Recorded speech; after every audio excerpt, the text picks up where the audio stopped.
ನಮಸ್ಕಾರ. ವೈಭವ ನ್ಯೂಸ್ಗೆ ಸ್ವಾಗತ.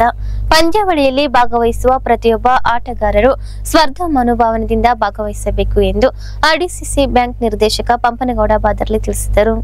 ಅವರು ನಗರದ ತಾಲೂಕಾ ಕ್ರೀಡಾಂಗಣದಲ್ಲಿ ಚೈತ್ರ ಸಿಸಿ ಗೆಳೆಯರ ಬಳಗದಿಂದ ಏರ್ಪಡಿಸಿರುವ ಎಸ್ಪಿಎಲ್ ಪಂದ್ಯಾವಳಿಯನ್ನು ಉದ್ಘಾಟಿಸಿ ಮಾತನಾಡಿದರು. ಕ್ರೀಡೆ ಪರಸ್ಪರ ಸೌಹಾರ್ದತೆ ಮತ್ತು ಪ್ರೀತಿಯನ್ನು ಬೆಳೆಸುತ್ತದೆ.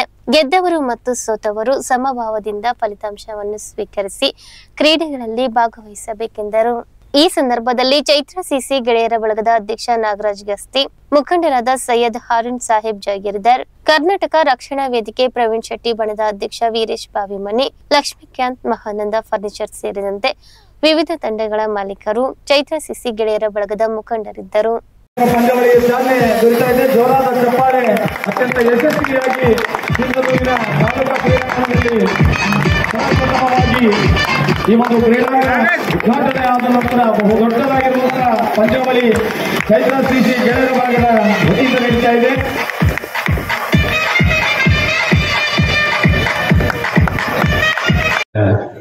ಎಸ್ಪಿಎಲ್ ಸೀಸನ್ ಆದ್ರಿಂದ ಇವತ್ತು ನಿಜಕ್ಕೂ ನಮ್ಮ ಸಿಂಧನೂರಿನಲ್ಲಿ SPL ನಡ್ತೀವೋ IPL ನಡ್ತೀವಿ ಅಂತ ಗೊತ್ತಾಯಿಲ್ಲ. ಅಚ್ಚುಕಟ್ಟಾಗಿ ಎಲ್ಲರೂ ಒಳ್ಳೆಯ ಕ್ರೀಡೆ ಭಾವದಿಂದ ಕ್ರೀಡೆಯನ್ನು ನಡೆಸ್ಕೊಂತ ಬಂದಂಥ ಚೈತ್ರ ಒಂದು ಸಿಸಿಗೆ ಧನ್ಯವಾದ ಹೇಳಕ್ಕೆ ಇಚ್ಛೆಪಡ್ತೀನಿ. ಅದೇ ರೀತಿ ಎಲ್ಲ ಯುವಕರು ಮತ್ತು ಎಲ್ಲ ಕ್ರೀಡಾಪಟುಗಳು ಒಂದು ಕ್ರೀಡೆಯ ಮನೋಭಾವದಿಂದ ಆಡಿ ಒಂದು ಒಳ್ಳೆಯ ಒಂದು ಶಾಂತಿ ರೀತಿಯಾದಂಥ ಕ್ರೀಡೆ ಆಡಬೇಕಂತಲ್ಲಿ ತಮ್ಮಲ್ಲಿ ಒಂದು ಮನವಿ ಮಾಡ್ಕೊಳ್ತಾ ನಾನು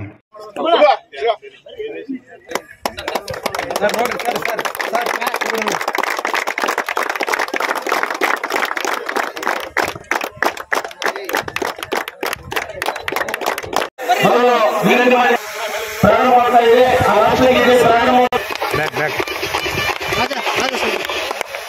ಉಳಿದಂತ ಎಲ್ಲ ಕ್ರೀಡಾಪಟುಗಳು, ಕ್ರೀಡಾಭಿಮಾನಿಗಳು ಎದ್ದು ನಿಂತು ಇವರು ದಯಮಾಡಿ ಕೇಳಿ ಆ ಕಡೆ ಕುಳಿತಂತವರು ರಾಷ್ಟ್ರಗೀತೆ ಹಾಕಲಾಗ್ತಾ ಇದೆ. ದಯವಿಟ್ಟು ಕ್ರೀಡಾಭಿಮಾನಿಗಳು ಎದ್ದು ನಿಂತು ಗೌರವವನ್ನು ಸಲ್ಲಿಸಬೇಕಾಗಿ ತಮ್ಮಲ್ಲಿ ವಿನಂತಿ ಮಾಡಿಕೊಳ್ತಾ ಇದ್ದೇವೆ.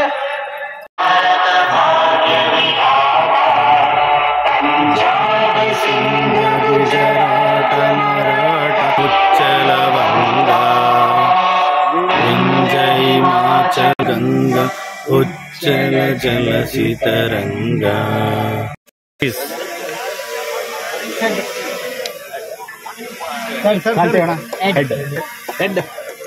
ಎಲೆಕ್ಟೆಡ್ ಟು ಫೀಲ್ಡ್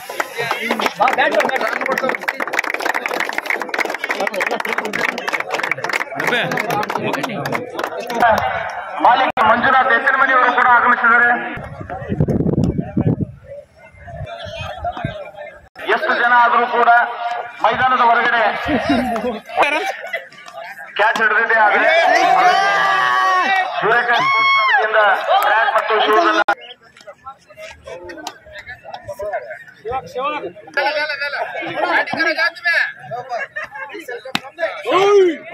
ತಾಲೂಕಿನ ಗಾಂಧಿನಗರದ ವೆಂಕಟೇಶ್ವರ ಕ್ಯಾಂಪಿನಲ್ಲಿ ವೈಕುಂಠ ಏಕಾದಶಿ ನಿಮಿತ್ತ ಶ್ರೀ ವಾಸವಿ ಸಹಿತ ಹರಿಹರ ಆತ್ಮಕ್ಷೇತ್ರದಲ್ಲಿ ಶ್ರೀದೇವಿ ಭೂದೇವಿ ಸಮೇತ ಪ್ರಸನ್ನ ವೆಂಕಟೇಶ್ವರ ಸ್ವಾಮಿಗೆ ವಿಶೇಷ ಧಾರ್ಮಿಕ ಕಾರ್ಯಕ್ರಮಗಳು ಶ್ರದ್ಧಾ ಭಕ್ತಿಯಿಂದ ಜರುಗಿದವು. ವೈಕುಂಠ ಏಕಾದಶಿ ನಿಮಿತ್ತ ಬೆಳಿಗ್ಗೆ 7:30 ಶ್ರೀ ವಾಸವಿ ಸಹಿತ ಹರಿಹರ ಆತ್ಮಕ್ಷೇತ್ರದಲ್ಲಿ ಶ್ರೀದೇವಿ ಭೂದೇವಿ ಸಮೇತ ಪ್ರಸನ್ನ ವೆಂಕಟೇಶ್ವರ ಸ್ವಾಮಿಗೆ ಅಭಿಷೇಕ ಕಾರ್ಯಕ್ರಮ ನಡೆಯಿತು. ಮಧ್ಯಾಹ್ನ 3 ಗಂಟೆಗೆ ತಪ್ಪೋತ್ಸವ ನಂತರ ಸಂಜೆ ಶ್ರೀನಿವಾಸ ಕಲ್ಯಾಣೋತ್ಸವ ಕಾರ್ಯಕ್ರಮಗಳು ವಿಜೃಂಭಣೆಯಿಂದ ಜರುಗಿದವು. ಕಾರ್ಯಕ್ರಮದಲ್ಲಿ ಗಾಂಧಿನಗರ ಸೇರಿದಂತೆ ಸುತ್ತಮುತ್ತಲಿನ ಗ್ರಾಮಗಳ ಭಕ್ತರು ಭಾಗವಹಿಸಿದ್ದರು.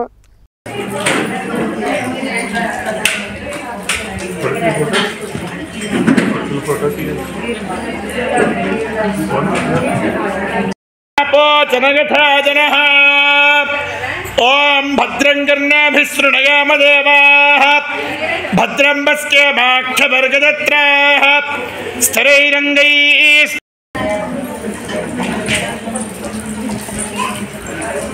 अम्मा इतने बेमगार विशेष अम्मा लाओ sir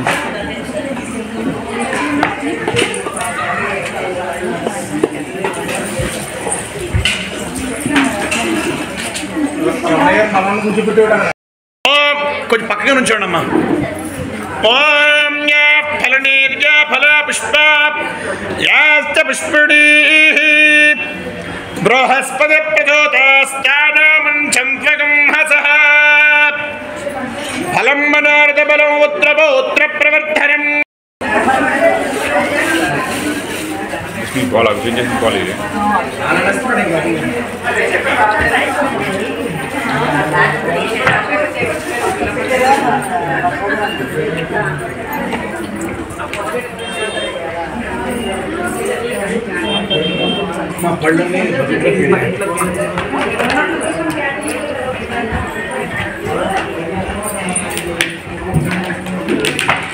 Sudah, ini bagi lagi.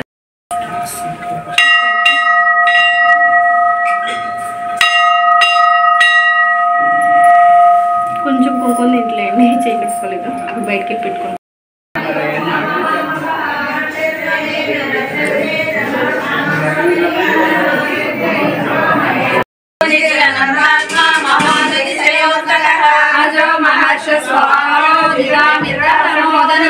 आनंदो नंदनो नंद सत्य धर्म त्रिविक्रमः महर्षि अभिलाषाय कृतज्ञो मेदिनीपति श्री सदाध्यक्ष महानुकृतं कृतज्ञो महावराहो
ನಗರದ ವಾರ್ಡ್ ನಂಬರ್ 22ರಲ್ಲಿ ಬಿಜೆಪಿ ಅಭ್ಯರ್ಥಿಯಾಗಿ ಸ್ಪರ್ಧಿಸಿರುವ ಮಲ್ಲಿಕಾರ್ಜುನ್ ಕಾಟ್ಗಲ್ ಅವರ ಪರವಾಗಿ ಬಿಜೆಪಿ ಮುಖಂಡ ಕೆ ಕರಿಯಪ್ಪ ಮತಯಾಚಿಸಿದರು.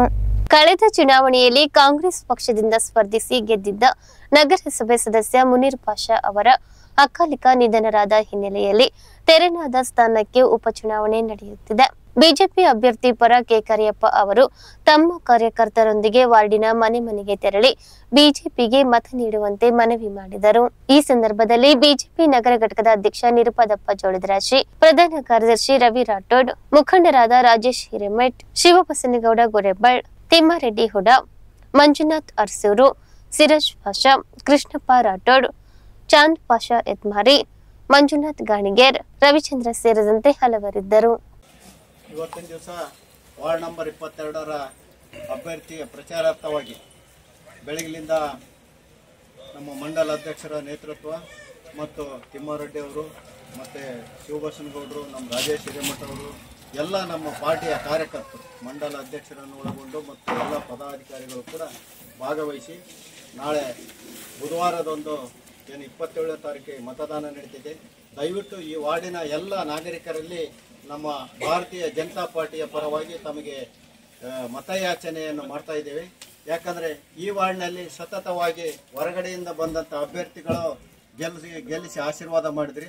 ದಯವಿಟ್ಟು ನಾನು ತಮ್ಮಲ್ಲಿ ವಾರ್ಡಿನಲ್ಲಿರುವಂಥ ಎಲ್ಲ ಅಕ್ಕ ತಂಗಿಯಂದರಿಗೆ ಮನವಿ ಮಾಡೋದಿಷ್ಟೇ, ಇದೇ ವಾರ್ಡ್ನಲ್ಲಿ ತಮ್ಮ ಜೊತೆಗೆ ಇರುವಂಥ ಮಲ್ಲಿಕಾರ್ಜುನ್ ಕಾಟ್ಗಲ್ ಅವರಿಗೆ ಆಶೀರ್ವಾದವನ್ನು ಮಾಡಿ ತಮ್ಮ ಸೇವೆಯನ್ನು ಮಾಡಲು ಅವಕಾಶ ಮಾಡಿಕೊಡಬೇಕಂತೇಳಿ ನಾನು ಮನವಿಯನ್ನು ಮಾಡ್ತಿದ್ದೆ. ಅದ್ರ ಜೊತೆಯಲ್ಲಿ ಕೂಡ ಇವತ್ತಿನ ದಿವಸ ಬಹಳಷ್ಟು ಜನ ತಮ್ಮ ಮನೆಯ ಬಗ್ಗೆ ಕೆಲವೊಂದು ಕುಂದುಕೊರತೆಗಳ ಬಗ್ಗೆ ಹೇಳಿದ್ದಾರೆ.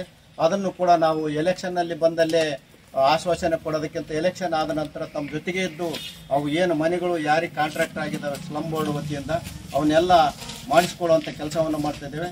ಮತ್ತು ಈ ವಾರ್ಡ್ನಲ್ಲಿರೋರಿಗೆ ಕೂಡ ಎಲ್ಲರಿಗೂ ಗೊತ್ತಿದೆ, ಸತತವಾಗಿ ಈ ಹಿಂದಿನ ಕಾಲದಲ್ಲಿ ನಮ್ಮ ತಂದೆಯವರಾದ ನಾಗಪ್ಪನವರ ನೇತೃತ್ವದಲ್ಲಿ ಕೂಡ ಎಲ್ಲರಿಗೆ ಈ ಸುಟ್ಟಿ ಏರಿಯಾದ ಪ್ಲಾಟ್ಗಳನ್ನು ಹಂಚುವಂಥ ಕೆಲಸ ಮಾಡಿ ಬಡವರ ಬಗ್ಗೆ ಕಳಕಳಿಯನ್ನು ಉಳ್ಳುವಂಥ ಅವತ್ತಿನಿಂದ ಇವತ್ತಿನವರೆಗೂ ಕೂಡ ಈ ವಾರ್ಡಿನಲ್ಲಿರುವಂಥ ಎಲ್ಲ 5 ವಾರ್ಡಿನ ಜನರು ಕೂಡ ನಮಗೆ ಆಶೀರ್ವಾದ ಮಾಡಿದ್ರಿ. ಅದೇ ರೀತಿ ಕೂಡ ಸೋದರಾದಂಥ ನಮ್ಮ ಮಲ್ಲಿಕಾರ್ಜುನ್ ಕಾಟ್ಗಲ್ ಅವರಿಗೂ ಕೂಡ ಆಶೀರ್ವಾದವನ್ನು ಮಾಡಿರಿ. ಸತತವಾಗಿ ನಾವು ತಮ್ಮ ಜೊತೆಯಲ್ಲೇ ಇದ್ದು ತಮ್ಮ ಕೆಲಸವನ್ನು ಕುಂದುಕೊರತೆಗಳಿಗೆ ಸ್ಪಂದನೆ ಮಾಡುವಂಥ ಕೆಲಸ ನಾವು ಮತ್ತು ನಮ್ಮ ಮಲ್ಲಿಕಾರ್ಜುನ್ ಅವರು ಮಾಡ್ತೀವಿ ಅಂತೇಳಿ ಈ 27ನೇ ತಾರೀಕು ನಡೆಯುವಂಥ ಮತದಾನ ದಿನದಂದು ದಯವಿಟ್ಟು ಎಲ್ಲರ ನಮ್ಮ ಬಿಜೆಪಿಯ ಅಭ್ಯರ್ಥಿಯಾದ ಮಲ್ಲಿಕಾರ್ಜುನ್ ಕಾಟ್ಗಲ್ಗೆ ಕಮಲದ ಗುರುತಿಗೆ ಮತವನ್ನು ಹಾಕುವಂಥ ಕೆಲಸ ಮಾಡ್ರಿ ಅಂತೇಳಿ ಮನವಿಯನ್ನು ಮಾಡ್ತೀವಿ.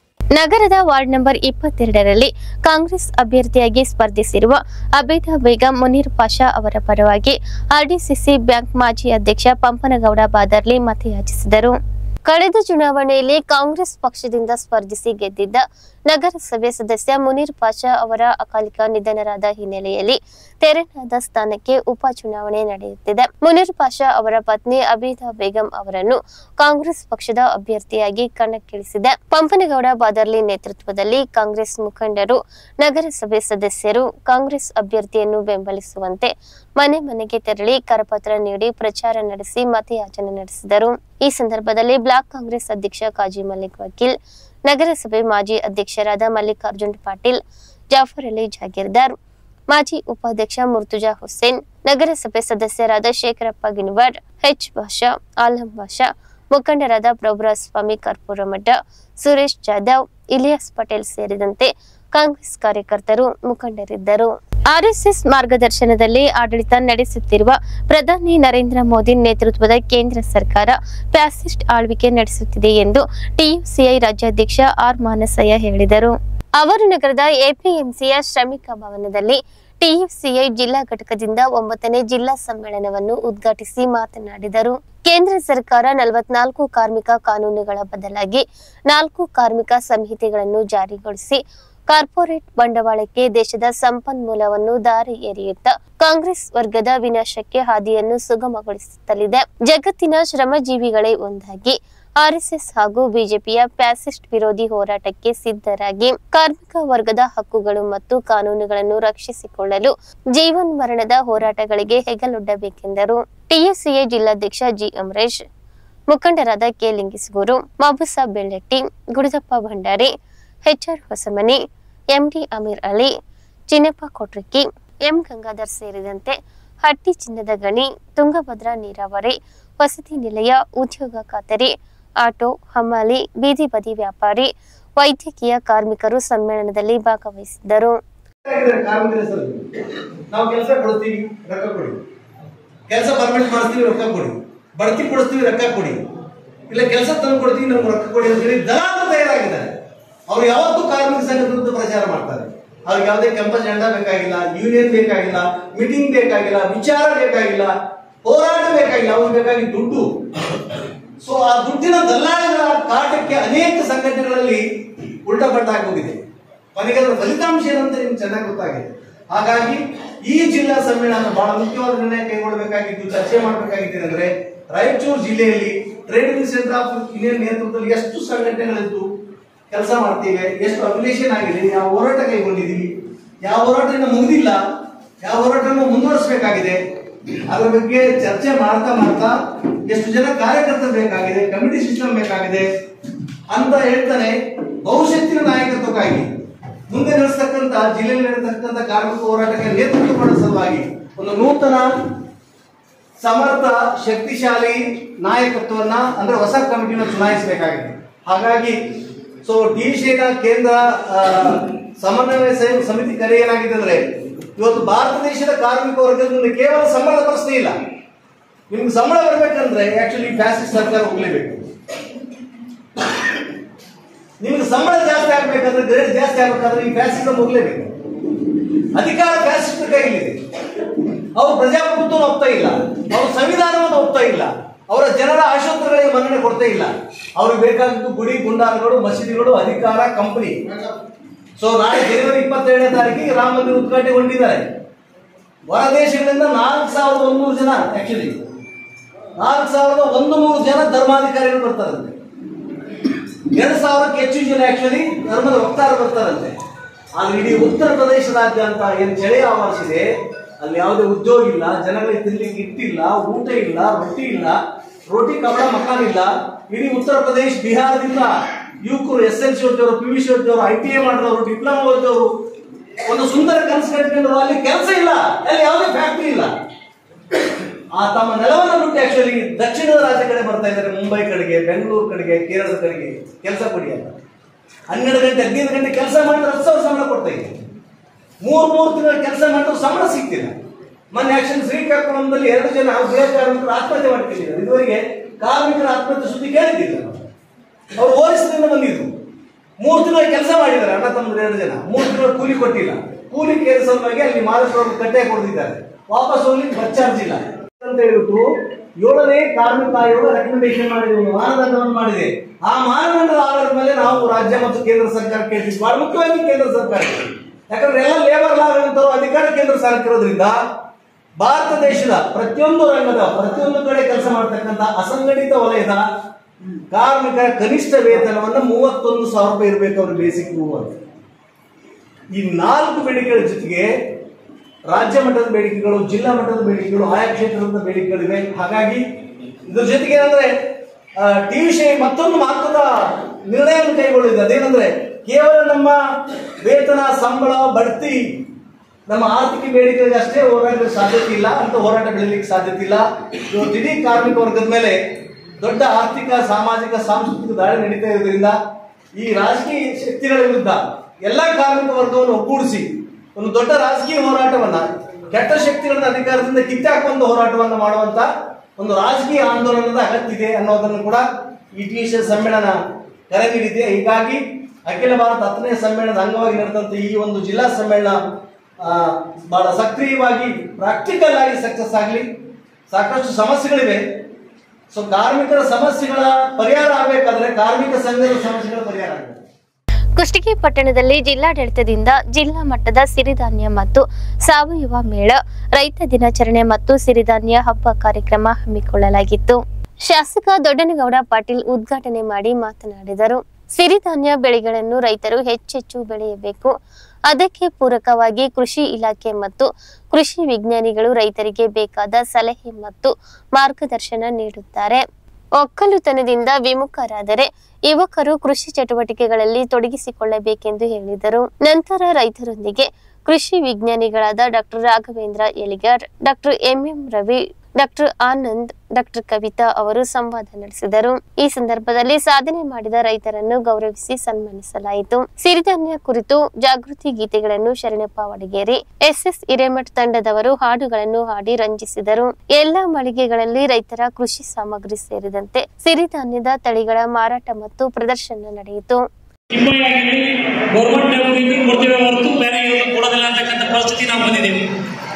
ಇವತ್ತು ಒಕ್ಕಲ್ತನ ಅಂತೇಳಿ ಆ ಮಟ್ಟಕ್ಕೆ ನೋಡ್ತಕ್ಕಂಥ ಕೆಲಸ ಆಗ್ತಾ ಇದೆ.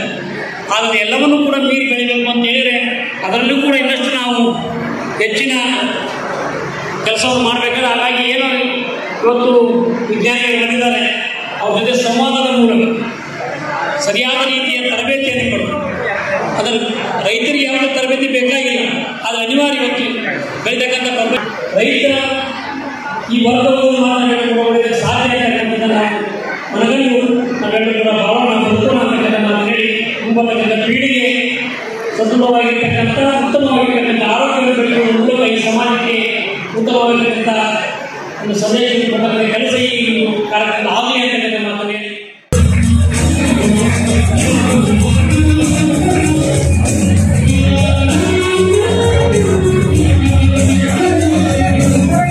ನಮ್ಮ ರೈತರು ಎಚ್ಚೆತ್ತುಕೊಳ್ಬೇಕು. ಹಾಗೂ ಕಡಿಮೆ ಹನಿ ನೀರಾವರಿಯನ್ನ ಬಯಸುವಂತ ಬೆಳೆಗಳನ್ನು ಬೆಳಿಬೇಕು, ಅದರಿಂದ ದ್ವಿಗುಣ ಲಾಭವನ್ನು ಪಡಿಬೇಕು.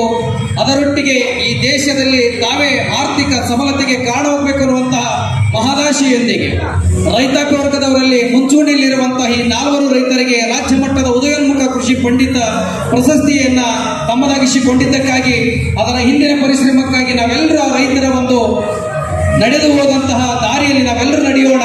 ಅವರ ಒಂದು ಬೇಸಾಯದ ಪದ್ಧತಿ ಇರಬಹುದು, ಉಳುಮೆ ಮಾಡುವ ರೀತಿ ಇರಬಹುದು, ಆ ಎಲ್ಲವನ್ನು ಮಾಹಿತಿಯನ್ನು ನಾವು ಪಡ್ಕೊಳ್ಳೋಣ ಅನ್ನುವಂತಹ ಮಹದಾಶೆಯೊಂದಿಗೆ ಇವತ್ತು ನಮ್ಮ ಮಾನ್ಯ ಶಾಸಕರು ಪ್ರಶಸ್ತಿಯನ್ನು ನೀಡಿ ಗೌರವಿಸಲಿದ್ದಾರೆ.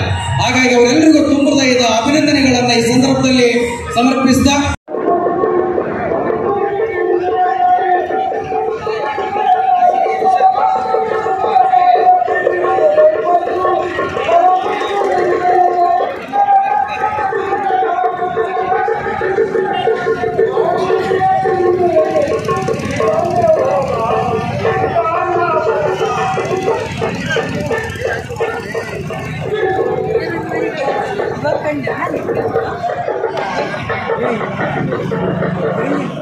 ಇಲ್ಲಿಗೆ ಇಂದಿನ ವಾರ್ತಾ ಪ್ರಸಾರ ಮುಕ್ತಾಯವಾಯಿತು. ನಿರಂತರವಾಗಿ ವೀಕ್ಷಿಸಿ ವೈಭವ ಟಿವಿ.